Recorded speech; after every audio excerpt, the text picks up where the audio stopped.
मंडलिकांच्या त्या विद्यालयामध्ये शिकते। एक नंबरचा मुलगा परत त्या वर्गात जातो आणि माई लेकरं एकाच वेळेला परीक्षेला बसतात। दोघांचाही रिझल्ट इथं मंडलिक महाविद्यालयाचा ऑफिस सुपरिटेंडेंट आहे दिलीप कांबळे सर, कुंभार सरांनी विचारलं की माझ्या असा पद्धतीचा प्रसंग यावा की एका वर्गामध्ये स्वतःचे आई आणि वडील एकाच बाकावर बसून पेपर लिहितात, एकाच वर्षी पास होतात। अशा पद्धतीचं शोभाताईचं सुद्धा आपल्या क्षेत्रात योगदान आहे। कागल तालुक्यामध्ये हे आयडॉल आपल्याला असायला पाहिजे की आमच्या ज्या भगिनी आहेत त्या भगिनीने आदर्श ठेवला पाहिजे की जी अंगणवाडी सेविका आहे, मदतनीस आहे, तिचं प्रमोशन व्हायला पाहिजे, प्रमोशनामध्ये शिकायला पाहिजे। धम्म अशा पद्धतीने सांगतो। धम्माचं काम असं आहे की कोणत्याही पद्धतीचं चाक जर फिरत असेल तर ते चाक सुद्धा गतिमान करण्यासाठी ती फिरवलं जायला पाहिजे, अशा पद्धतीचे विचार असायला पाहिजे। खरं म्हणजे जेडी कांबळे सर आणि जत्राटकर सर माझ्या बरोबर आलेल्या अशोक कांबळे प्राध्यापकाचं एक उदाहरण देतो आणि मी इथंच थांबणार आहे। प्रसंग कसा असतो, गतिमान कशी माणसं असतात। कागल तालुक्यामध्ये बाचणी गावामध्ये ज्युनियर महाविद्यालय महात्मा फुले नावाचं एक आहे। घेत असताना विनाअनुदान म्हणून त्यांनी घेतलं आणि सातत्यानं 17 वर्ष बिनपगारी काम केलं। घरात कुठल्याच पद्धतीची समस्या, कुठल्याच पद्धतीचं तिथं म्हणजे त्या आईला शिकवायला मुलाकडे 5 रुपये सुद्धा नसताना पोरग MA BEd केलं। MA BEd केल्यानंतर बुद्ध काय सांगतात बघा, धम्म काय सांगतोय बघा, आपल्या तरुणानं काय करायला पाहिजे बघा। इथं बसलेल्या या चिमुकलीनं आपल्या आईनं तिच्यावर संस्कार कुठल्या पद्धतीचं केलं पाहिजे की आपण आज विचारानं त्या पद्धतीनं जायला पाहिजे, तो विचार ठणठणीत सांगायला पाहिजे। एक वेळ आपल्या लाडाची मुलगी असेल, मुलगा असेल, तिचा वर्षातून एक वेळा तुम्ही बर्थडे करता, वाढदिवस साजरा करता, तो अशा पद्धतीचा साजरा करा की तिच्या कानाचा गड्डा धरून तिला सांगा की पुढच्या वर्षी तुला 98% मार्क काढलं पाहिजे, त्या पद्धतीनं तुला काहीतरी शिकायला पाहिजे।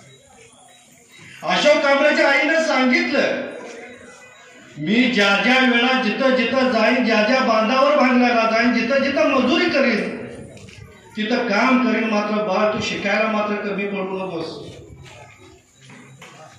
त्यावेळेची आई अशिक्षित सर एवढ्यासाठी सांगालो, इथं बसलेले सगळेच लोक प्रसंगाने शिकले, सगळ्याच लोकांना अडचणीत आल्या। सगळेच लोक या समाजामध्ये जन्माला येणारा तो पांढऱ्या कपाळाचा म्हणून जन्माला आला। इथं कुठलाही माणूस असा अचानक कोणतरी अधिकारी झाला अशातला भाग नाही। मग तो प्रसंग असा होता की निल्ला शेट्टीच्या त्या दवाखान्यात गेल्यानंतर अशोक कांबळेच्या आईला डोळ्याला दिसत नव्हतं। तपासायला गेला, गावाकडे आणला आणि नंतर 15 दिवसानं त्या मातेची दृष्टी गेली आणि 17 वर्षानं 15 लाखाचं गटोळं घेऊन ज्यावेळेला आईकडे आला, टप्पा अनुदान मिळाल्यानंतर आईला दिसत नव्हतं।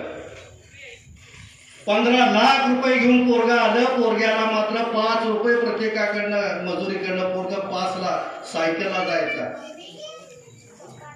त्यावेळा मात्र ते 15 लाखाचं गटोळ असतं, ज्यावेळेला पदरात टाकलं त्यावेळेला त्या आईला डोळ्यानं दिसलं नाही, आईला डोळ्यात अश्रू येत नव्हतं। मात्र पोरग तिच्या पायावर डब झालं आणि आई मला हा प्रसंग कसा की ज्या आईनं मला 5 रुपये 5ला दिलं, ज्या आईनं मजुरी करून दिलं, त्या मुलाला टप्पा अनुदान मिळालं ते 15 लाख सुद्धा। अशा पद्धतीच्या मातोश्री जन्माला याव्यात, अशा पद्धतीच्या मातोश्री या गतिमान व्हाव्यात, अशा पद्धतीचं कुठंतरी आपण विचार करायला पाहिजे। एवढ्यासाठी उदाहरण दिले की प्रसंग कसा आहे बघा। सकाळी जर पोरग जर वाड्याला जर गेलं नाही, वैरीला गेलं नाही, पिढीला गेलं नाही, तर त्याच्या आईने त्याचे वडील म्हणतात भाड्या तुला आज भाकरी मिळणार नाही। मात्र त्या मातोश्रीनं अशा पद्धतीनं तुम्ही बसलेल्या या सगळ्या मातोश्री तयार व्हायला पाहिजे, तेव्हा सावित्रीबाईंना आणि रमाईला कुठंतरी समाधान तासन तास त्या टीव्ही मालिके समोर वेगवेगळ्या पद्धतीचं रिमोटचं बटन दाबून तुम्ही आमचा समाज घडू शकत नाही। आणि म्हणून भक्तीजी समाजामध्ये सगळे व्रत आम्ही दिलेले आहेत, 2 चाकी का 4 चाकी आम्ही रथ दिलेल्या आहेत. मात्र त्या रथ दिलेल्या माणसाने पाठीमागं वळून बघितलं नाही. सिद्धार्थ, खरं म्हणजे यासाठी भंतेजींची परवानगी घेऊन मी तुम्हाला सांगतो की खरोखर त्या पती पत्नीसाठी हा धम्म रथ त्याने गतिमान केला. एवढ्यासाठी आपण सगळं खरं म्हणजे टाळ्याच्या गजरात आणि मोठ्या टाळ्या एवढंच म्हणून मी इथं सांगतो. जय हिंद, जय भारत, जय माता.